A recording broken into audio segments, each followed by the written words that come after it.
hello everyone नमस्कार আৰু ইয়া dosa বনাই আছো ভাবিলো অকনমান ভিডিও কৰি ৰাখো ইয়া পুৰা গৰম গৰম dosa বনাই আছো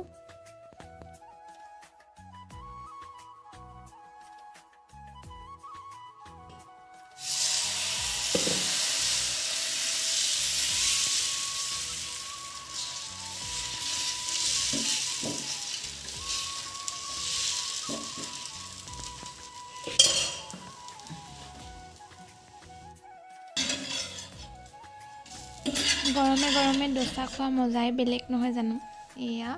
পুৰা ধোঁৱা বলি আছে dosa গিখন আৰু এতিয়া অলপমান তিলৰ চাটনি লৈ লওঁ চাটনি লৈ আৰু এতিয়া মই খাই লওঁ